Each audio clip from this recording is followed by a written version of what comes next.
आपका स्वागत है स्प्लिट स्टडी चैनल पे। हम लोग मैथ का ऑब्जेक्टिव क्वेश्चन डिस्कस कर रहे थे, जिसमें 2024 का क्वेश्चन को हम लोग डिस्कस कर रहे थे। तो पिछले क्लास में लगभग बहुत सारे क्वेश्चन हम लोग कर चुके हैं, कुछ क्वेश्चन बाकी है जो कि आज ट्राई हम लोग करते हैं कि उसको कंप्लीट ही कर दें। तो 88 नंबर क्वेश्चन हम लोग लेंगे। इसके पहले का क्वेश्चन हम लोग सारे डिस्कस कर चुके हैं। अगर आप इसके पीछे का वीडियो नहीं देखे तो सबसे जाकर मैथ रिवीजन के वीडियो में जाकर आप लोगों को सबसे पहले आप लोगों को वीडियो को सारे वॉच कर लेना है। बहुत उससे बेनिफिट होने वाला है। अगर छोड़ छोड़ कर देखिएगा तो कोई बेनिफिट नहीं होगा।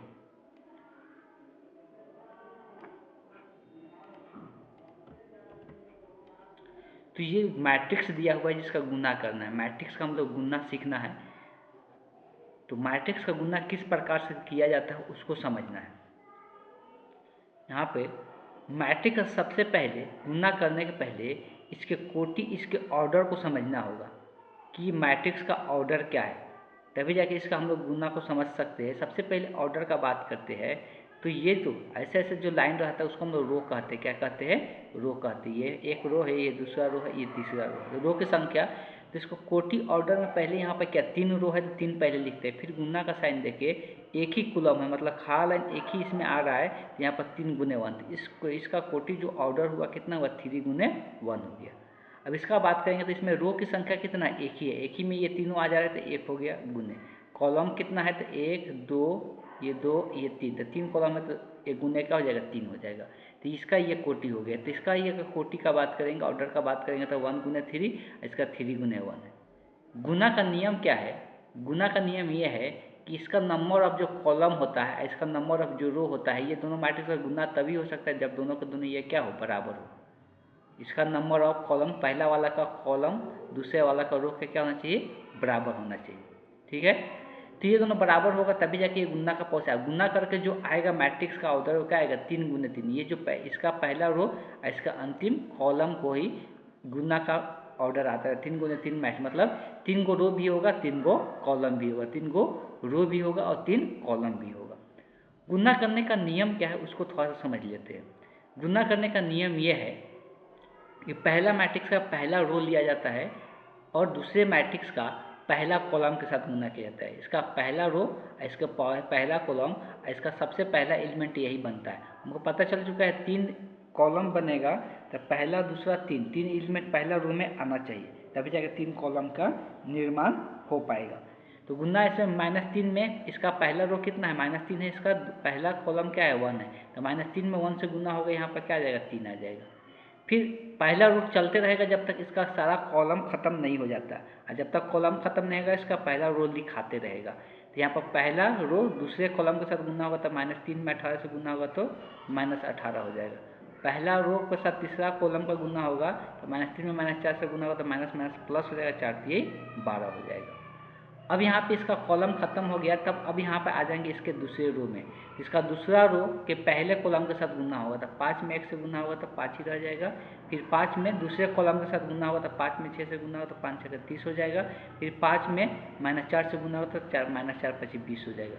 और तीसरा रो लेंगे, तीसरा रो का 3 कॉलम में तीनों के साथ गुना होगा। 2 में 1 से गुना होगा 2 रह जाएगा, 2 में 6 से गुना होगा 12 हो जाएगा, 2 में -4 से गुना होगा -8 हो जाएगा। यही देख सकते हैं, ये जो मैट्रिक्स बना ये 3 गुने 3 क्रॉस का मैट्रिक्स बन गया। अब ऑप्शन को मैच कर सकते हैं किस ऑप्शन के साथ ये मैच कर रहा है। तो अगर हम लोग पहला ऑप्शन देखते हैं तो पहला ऑप्शन के साथ ही मैच कर रहा है, ये दूसरा के साथ नहीं मैच कर रहा है। तो पहला ऑप्शन के साथ मैच करते हैं। इस क्वेश्चन में जो करेक्ट ऑप्शन होगा option A the correct option हो जाएगा। चलिए चलते हैं नेक्स्ट क्वेश्चन देखते हैं।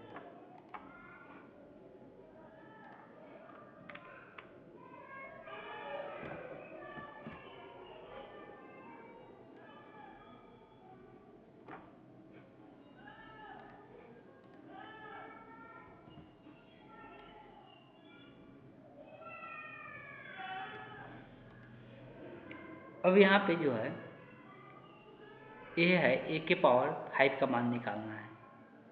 ए है और ए के पावर 5 का मान निकालना है। तो ए मैट्रिक्स है और ए के पावर 5 का मान निकालना है, तो किस प्रकार से निकलेगा? तो ए जो है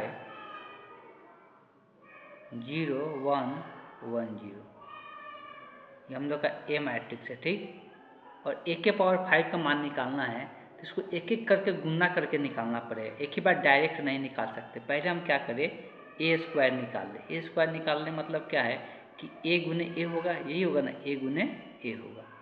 तो ए गुने ए तभी जाके ए स्क्वायर आएगा। तो पहले ए गुने ए करना है, 0 1 1 0 के साथ गुना करना है, 0 1 1 0।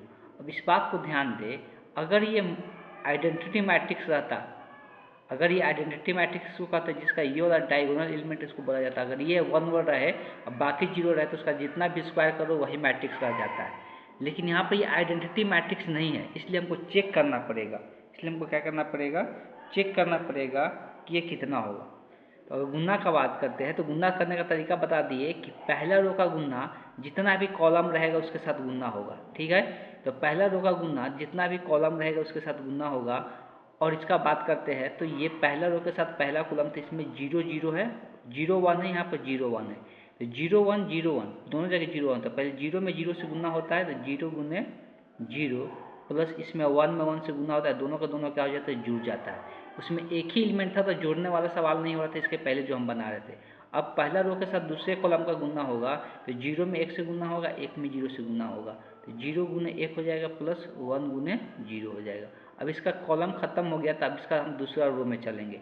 जब दूसरा रो आएगा तो इसका दूसरा रो यहाँ पर भी आएगा, दूसरा रो के साथ ये दोनों कॉलम के साथ गुना होगा, तो इसमें इसमें फिर से इसमें दूसरा रो पहला कॉलम का गुना होगा। तो यहाँ पर 1 0 है, यहाँ पर 0 1 है, तो 1 में 0 से गुना होगा तो 1 गुने 0 और प्लस 0 में 1 से गुना होगा तो 0 गुने 1। अब इसमें इससे गुना होगा तो 1 में 1 से गुना होगा तो 1 गुने 1, और यहाँ पर प्लस 0 में 0 से गुना होगा तो 0 गुने 0। अब ये सिंप्लीफाई करने पर क्या आ रहा है, डायरेक्ट लिखते हैं, ये तो 0 हो जाएगा, 1 में 1 से गुना होगा, यहाँ पे 1 रह जाएगा। ये तो पूरा 0 हो जाएगा, इधर भी 0 इधर भी 0, तो ये पूरा 0 आएगा। इसको देखेंगे अगर इसका हम लोग देख रहे हैं तो यहाँ पर ये क्या आ जाएगा, ये भी 0 हो जाएगा। और इसका अगर देखेंगे तो ये कितना आ जाएगा, तो यहाँ पे 1। अब ये क्या बन गया, आइडेंटिटी मैट्रिक्स बन गया, ठीक है। अब ये क्या बन गया, आइडेंटिटी मैट्रिक्स बन गया। अब आइडेंटिटी मैट्रिक्स का पावर जितना भी कर दो, आइडेंटिटी मैट्रिक्स का पावर जितना भी कर दो, वो हमेशा वही मैट्रिक्स रहता है, वो हमेशा क्या रहता है, वही मैट्रिक्स रहता है। कहने का मतलब कि ये है कि अगर ए स्क्वायर का मान 1 0 0 1 है तो ए का स्क्वायर कर देते हैं, अगर इसका स्क्वायर कर देते हैं, इसका ए का पावर 4 भी कर देते हैं, ए का पावर 3 नहीं, इसलिए इसका स्क्वायर, इसका पावर जितना बढ़ाना है बढ़ा सकते हैं, ना कि ए का पावर मत बढ़ाना है, ये आइडेंटिटी नहीं है। तो ए का पावर 4 का भी मान क्या होगा, 1 0 0 1 होगा।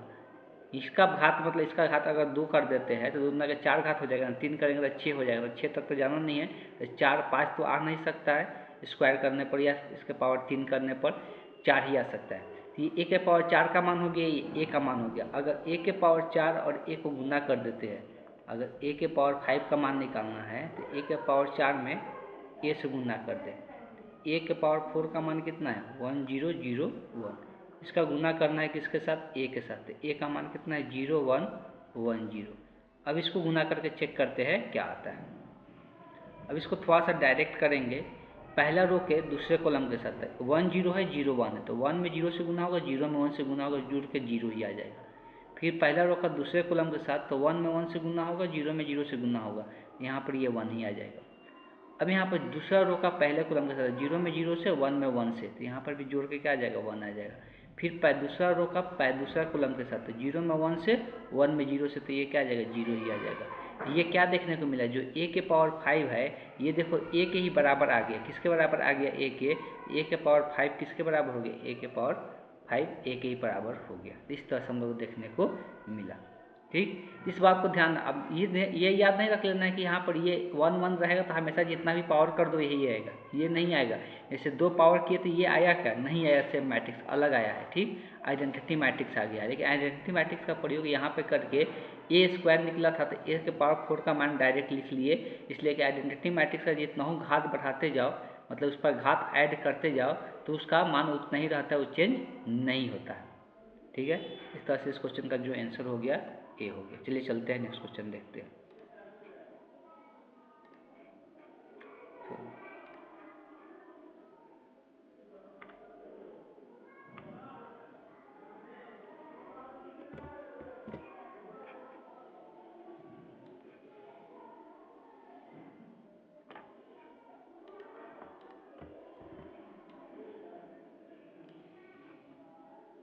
आगे जो है एडजॉइंट निकालना है। मैट्रिक्स का क्या करना है? एडजॉइंट। इसके पहले भी हम दो कोटि का एडजॉइंट निकालने का डायरेक्ट तरीका बता रहे थे। दो कोटि का एडजॉइंट निकालने का एक डायरेक्ट एडजॉइंट को ऐसे शॉर्ट फॉर्म में लिखा जाता है ए डी जे ए लिखा जाता है, तो ये एडजॉइंट होता है। जब एक मैट्रिक्स का एडजॉइंट निकालना रहता है तो हम लोग कैसे निकालते हैं? तो पहले सबसे पहले तो ए वाला मैट्रिक्स लिखते हैं।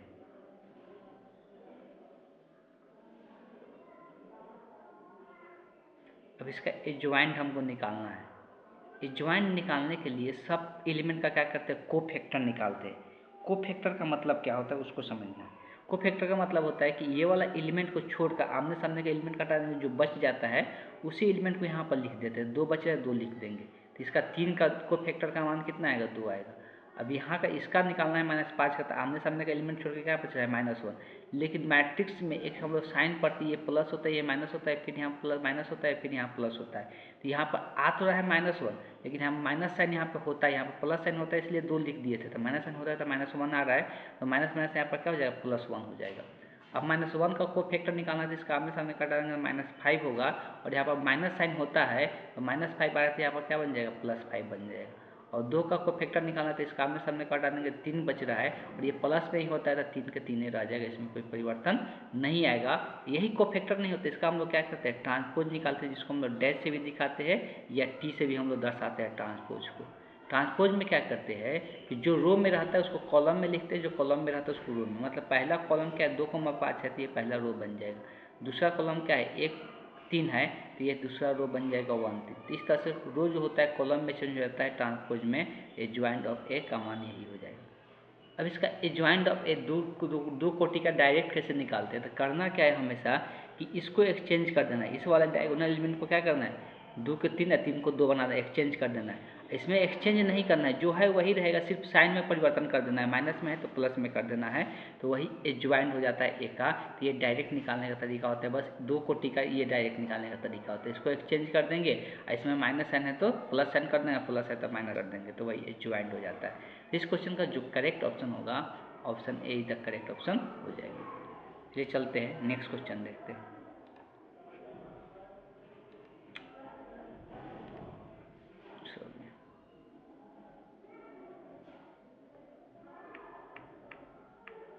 अब आगे है डेरिवेटिव का क्वेश्चन।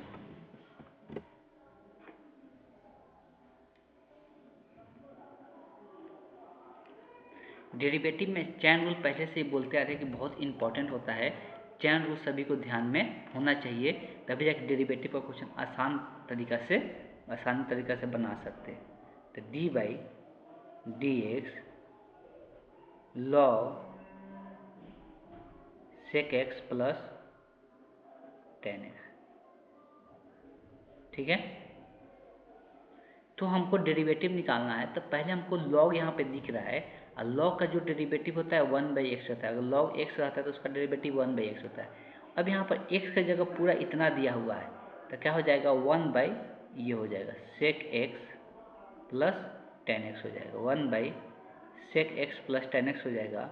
और गुने जो x की जगह अगर कुछ और रहता है तो फिर से उसका क्या करते हैं? डेरिवेटिव लेते हैं। फिर से उसका क्या करते हैं? डेरिवेटिव लेते हैं, तो फिर से इसका डेरिवेटिव ले लेंगे। यह है 1 बटे sec x plus tan x. अब यहाँ पर बात करते हैं सेक एक्स का डेरिवेटिव। तो सेक एक्स का डेरिवेटिव ध्यान में रखना है, sec x into tan x होता है।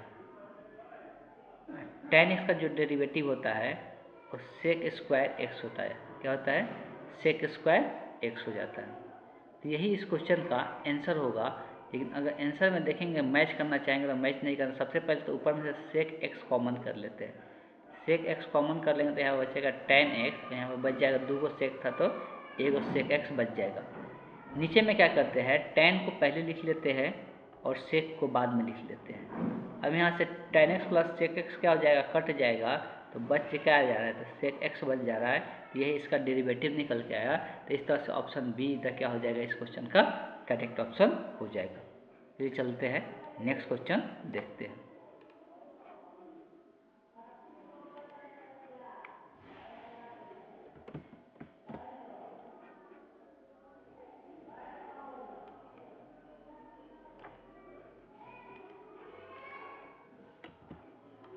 अब इस क्वेश्चन से बहुत सारे क्वेश्चन निकल के आता है और इसको इम्पोर्टेंट टिक करके रखना है।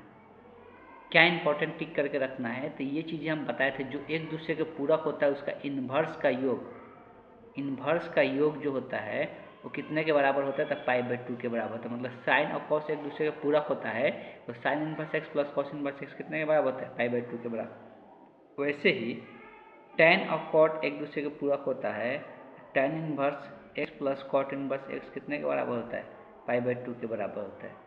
वैसे ही सेक और कॉसेक एक दूसरे के पूरक होता है, तो sec inverse x plus cosec inverse x जो होता है कितने के बराबर होता है, π/2 के बराबर होता है। ये चीज़ें ध्यान में रखना है। अब यहाँ से ही जब भी ऐसा देगा तो ये बहुत छोटा सा, अगर पूरा डेरिवेटिव निकालना शुरू कर देंगे तो बहुत टाइम लग जाएगा, और ये 2 लाइन का आंसर है इसका। अगर डेरिवेटिव लिखना शुरू कर देंगे तो उसके लिए बहुत समय लग जाएगा, और इस तरह से डायरेक्ट बता सकते हैं डेरिवेटिव इसका मान कितने के बराबर हो जाता है।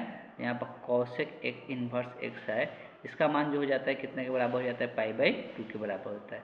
अब π/2 एक अचर पद है तो उसका डेरिवेटिव हमेशा क्या हो जाता है, शून्य हो जाता है। तो इस क्वेश्चन का जो आंसर होगा option be the correct option हो जाएगा।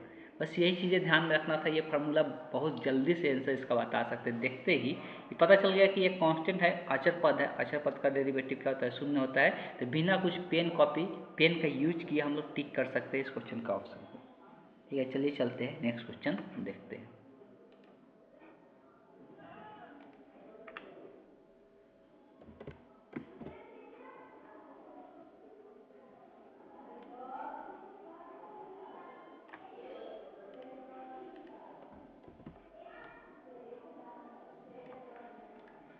अगर यहाँ पर हम बात करते हैं y बराबर tan inverse 1 minus cos x by sine x, तो dy/dx का मान बताना है। अब इसको भी अगर बिना सिंप्लीफाई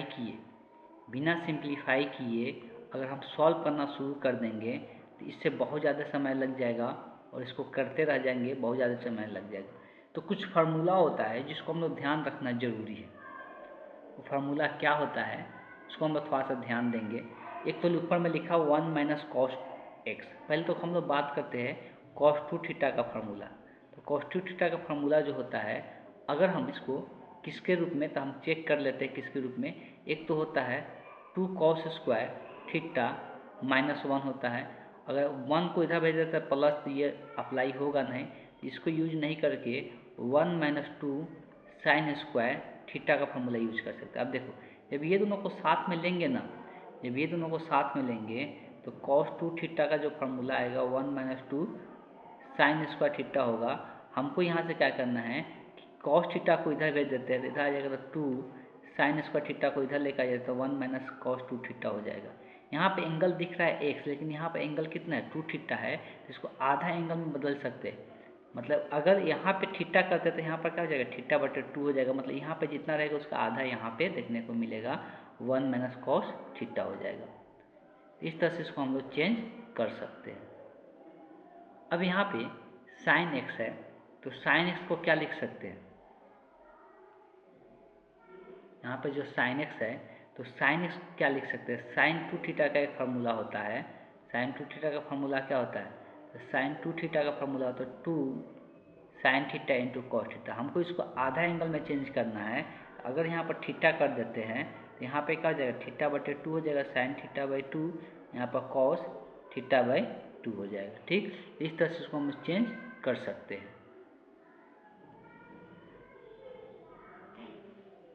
तो यहाँ से y बराबर क्या हो जाएगा, tan इनवर्स, इसके जगह पर लिख सकते हैं। अभी हम यहाँ पर देखिए, ये इसके जगह पर लिखा जाएगा 2 साइन स्क्वायर x/2, और डिवाइडेड बाई में इसके जगह पर ये लिखा जाएगा 2 sign x/2 into cos x/2 हो जाएगा। अब यहाँ से ये कैंसल आउट हो जाएगा, ये 2 से 2 भी कट जाएगा, साइन बाई कॉस बच गया, और साइन बाई कॉस जो होता है क्या होता है, tan होता है, तो tan x/2 हो जाएगा। अब हमको पता है tan इनवर्स tan जो होता है उसका आगे जो लिखा जाता है वही उसका मान हो जाता है, तो ये x/2 के बराबर हो गया। इतना समझाने में हमको फार्मूला को समझाने में टाइम लगा, नहीं तो जिसको फार्मूला याद है उसको थोड़ा सा भी समय नहीं लगेगा। अब इसका डेरिवेटिव निकाल लेंगे बहुत आसानी से। इसका डेरिवेटिव x के सापेक्ष लेना है, तो 1/d/dx, एक्स बाई यहाँ पे 2 हो जाएगा। x/2 का डेरिवेटिव 1/2 तो गुणांक है, x का डेरिवेटिव कितना होता है 1 होता है।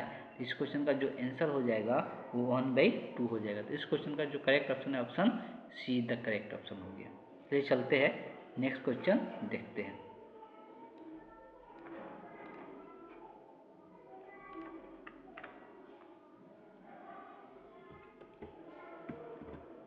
ये तो ये यहाँ नीचे दिया है, ठीक है।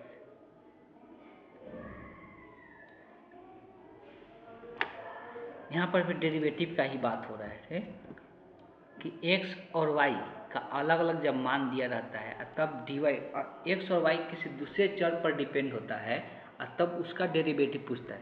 x और y जब किसी दूसरे चर पर डिपेंड होगा और उसका डेरिवेटिव पूछता है तो dy/dx निकालने का एक फार्मूला बताया गया कि हम dy/d थीटा निकाल ले और बटे में dx/d थीटा कर दे।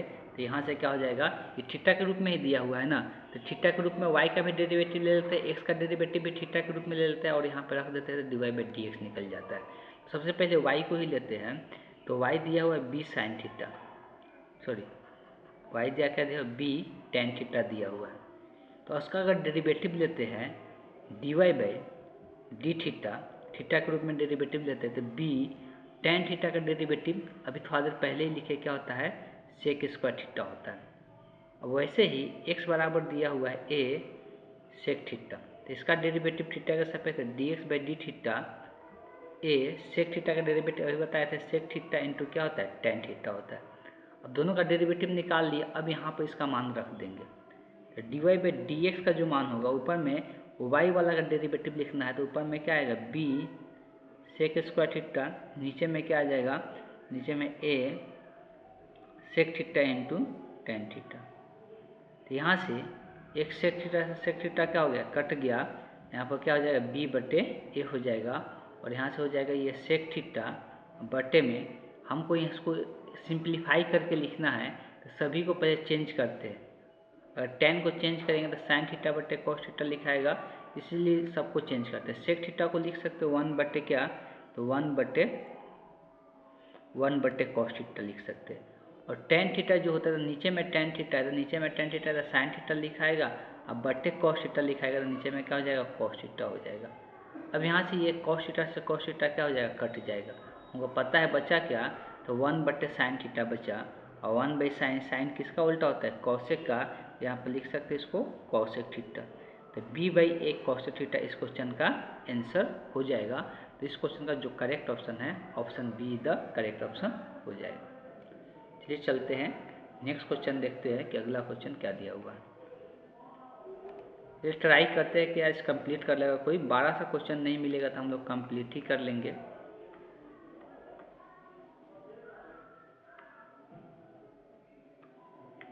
चलिए इंग्लिश हिंदी से कोई मतलब नहीं है ज़्यादा, यहाँ पर लैंग्वेज दिया नहीं है, बस सभी को समझ में आना चाहिए कि एक फंक्शन दिया हुआ है y का, इसका डेरिवेटिव निकालना है। इसका क्या करना है डेरिवेटिव निकालना है। अब इस फलन का डेरिवेटिव निकालना है। जब भी देखिए अब यहाँ पे एक बात ध्यान क्या देना है, सभी को यहाँ पर ध्यान देना है,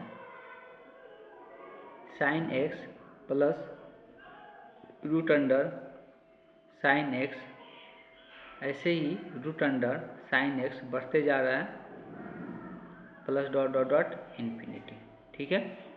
अब जब ये इन्फिनिटी तक है तो ये इन्फिनिटी का मतलब होता है अनंत, उसका कोई अंत नहीं होता है। तो ये पूरा को y माने हैं रूट अंडर साइन को, तो ये हम क्या करते हैं यहाँ पर साइन x लिख लेते हैं और प्लस इसके बाद वाला भी ये y ही कहलाएगा, इसलिए कि ये अनंत तक गया है, वह यहाँ पर रूट साइन x प्लस ये अनंत तक गया है तो इसको भी y ही कहेंगे, तो इसको हम लोग y से क्या कर लेते हैं रिप्लेस कर लेते हैं। अब इसको हमको dy/dx का मान निकालना है, तो सबसे आसान तरीका या तो पहले क्या कर दोनों तरफ स्क्वायर कर ले, क्या कर ले स्क्वायर कर ले, और स्क्वायर करेंगे तो इधर का रूट क्या हो जाएगा खत्म हो जाएगा, तो यहाँ पर y बचेगा। अब इसको हम dy/dx निकालना है तो दोनों तरफ x के सापेक्ष डेरिवेटिव ले लेते हैं, d/dx y² d/dx sign x plus y हो गया। अब यहाँ पर y² का डेरिवेटिव अगर पावर वाला नियम से लिखेंगे तो 2y हो जाएगा, लेकिन अगर सिर्फ 2y लिखते अगर y का सापेक्ष रहता तो यहाँ पर x का सापेक्ष है तो फिर से यहाँ पर चैन से dy/dx लिखना पड़ेगा। और साइन का डेरिवेटिव x के सापेक्ष तो क्या होता है cos x होता है, और y का डेरिवेटिव x के सापेक्ष क्या लिखा जाता है dy/dx लिखा जाता है। हमको निकालना किसका मान है dy/dx को, तो dy/dx वाले पद को एक तरफ करेंगे तो ये इधर प्लस में इधर आएगा तो माइनस में, इधर क्या हो जाएगा cos x हो जाएगा। तो यहाँ से dy/dx अगर कॉमन करते हैं तो 2y - 1 यहाँ बचेगा, यहाँ पर 2y यहाँ पर कुछ नहीं बचेगा मतलब 1 बचेगा, और dy/dx बराबर cos x। हमको dy/dx निकालना, ये पूरा पद इधर गुना में है तो चला जाएगा भाग में, तो dy/dx बराबर क्या हो जाएगा cos x बाई 2y - 1 हो जाएगा। तो इस क्वेश्चन का जो आंसर होगा cos x बाई 2y - 1 हो जाएगा। आप ऑप्शन मैच कर सकते हैं, तो इस तरह से option see the correct option हो जाएगा। चलिए चलते हैं नेक्स्ट क्वेश्चन देखते हैं।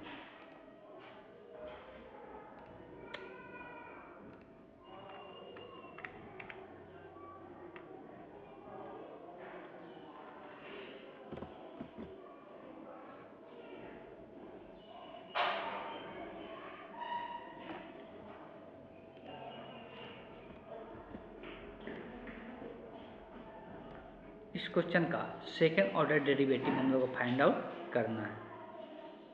तो y बराबर x के पावर कितना है, तो x के पावर 20 है। पहले फर्स्ट ऑर्डर डेरिवेटिव निकालेंगे dy/dx, पहला बार डेरिवेटिव निकालेंगे तो x का पावर कितना है 20 है। तो पावर वाला नियम से जितना पावर होता है उसको आगे में लिख लेता है, एक पावर घट जाता है तो x का पावर कितना हो जाएगा 19। इसका फिर से डेरिवेटिव निकालना है तो उसी को हम लोग कहते हैं सेकेंड ऑर्डर डेरिवेटिव। उसको दिखाते जैसे है तो d²y/dx² से दिखाते हैं। 20 तो गुणांक है ऐसे ही रहेगा, x के पावर 19 का डेरिवेटिव फिर पावर वाला नियम से जितना पावर आता है उसको आगे में लिख लेते हैं, एक पावर घटा के लिख देते हैं। और 19 में 20 से गुना होगा तो कितना हो जाएगा 19 गुना के 38 हो जाएगा, एक जीरो आ जाएगा तो 380 x के पावर 18 हो जाएगा। तो यही इस क्वेश्चन का आंसर हो जाएगा। तो option see the correct option हो जाएगा। चलिए चलते हैं नेक्स्ट क्वेश्चन देखते हैं।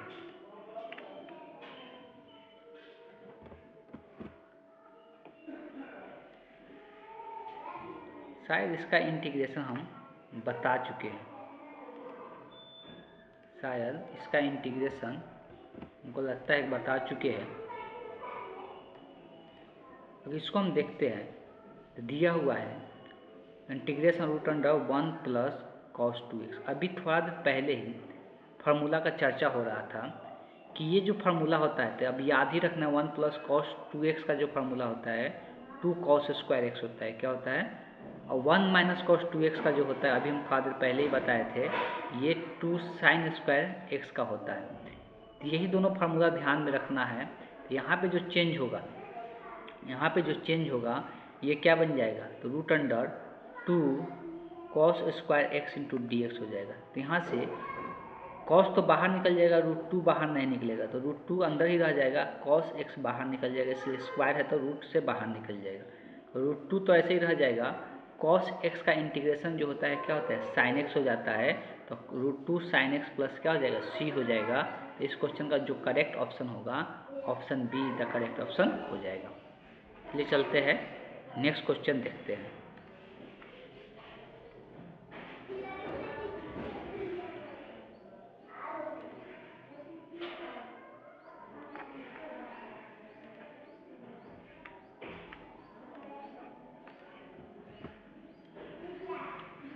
अब यहाँ पे एक चीज़ बताए थे कि नीचे का अगर डेरिवेटिव, अगर कहीं का डेरिवेटिव अगर ऊपर में रहता है तो यहाँ पर नीचे का डेरिवेटिव ऊपर में नहीं है। अगर नीचे का रहता चाहिए, हम लोग यहाँ पे एक चीज़ ऑब्जर्व कर सकते हैं कि इसको ऐसे लिख सकते हैं log x into 1/x into d x. अब यहाँ पर देख सकते हैं log x का डेरिवेटिव क्या आ जाएगा 1/x हो जाएगा, जो कि dx के साथ आ जाएगा। जब भी किसी का डेरिवेटिव वहाँ पर मौजूद रहता है तो उसको प्रतिस्थापन से बनाते हैं, इसको हम लोग t मान लेते हैं, और इसका डेरिवेटिव जो आएगा 1/x into d x by क्या हो जाएगा t के सापेक्ष dt हो जाएगा, और t का डेरिवेटिव t के सापेक्ष कितना होता है 1 होता है। तो 1/x इंटू डी एक्स का जो मान होगा dt को उधर भेज देंगे तो इसके जगह पर क्या आ जाएगा dt आ जाएगा, इसके जगह पर t हो जाएगा। इस तरह से क्या बन जाएगा t इंटू dt हो जाएगा। अब इसका इंटीग्रेशन सभी को पता है, ये प्रतिस्थापन विधि से बना है सब्स्टिट्यूशन मेथड से, ठीक। इसका डेरिवेटिव पावर वाला नियम से निकलेगा। जितना भी पावर होता है तो इंटीग्रेशन में क्या होता है, एक घात जुड़ जाता है। अभी कोई घात नहीं दिया, मतलब कितना है वो, एक है। तो इसमें एक जुड़ेगा तो 2 हो जाएगा, जितना ऊपर घात आता है उतना इससे भाग हो जाता है। तो ये इसका डेरिवेटिव हो जाएगा प्लस सी हो जाएगा। लेकिन क्वेश्चन का आंसर हमको एक्स के रूप में निकालना होगा। तो टी किसको माने थे, लॉग एक्स को। तो टी की जगह लॉग एक्स रख देंगे तो लॉग एक्स के स्क्वायर बटे क्या हो गया, 2 हो गया प्लस सी। आप देख सकते हैं कौन सा ऑप्शन मैच कर रहा है। तो option A the correct option हो जाएगा, 1/2 log एक्स के पावर 2 प्लस सी हो गया। चलिए चलते हैं नेक्स्ट क्वेश्चन देखते हैं।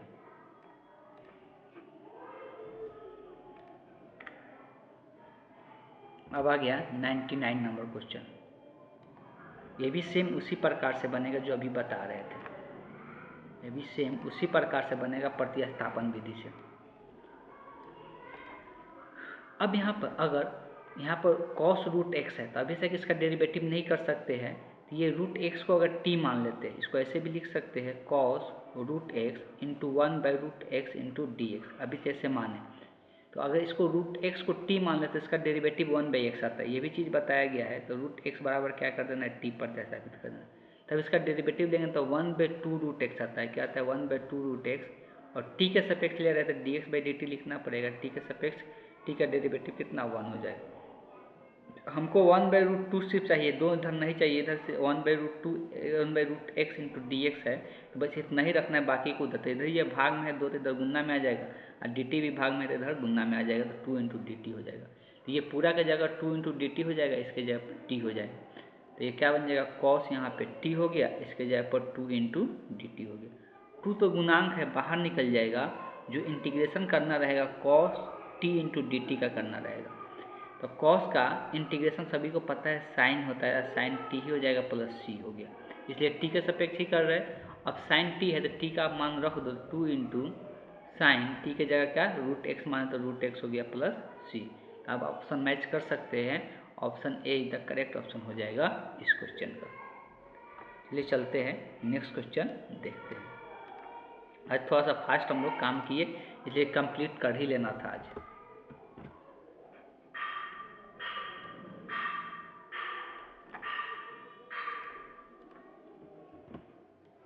अगर इस क्वेश्चन को देखते हैं तो यहाँ पे दिया हुआ है कि root cos x into sin x into d x. अब रूट के अंदर जो भी है उसको अगर टी मान लेते हैं तो इसका डेरिवेटिव क्या आ जाएगा, साइन हो जाता है, जो कि साइन डी एक्स के साथ है। जब भी उसका डेरिवेटिव मौजूद रहेगा उसी को मान लेना है। लेकिन इसका डेरिवेटिव जो होता है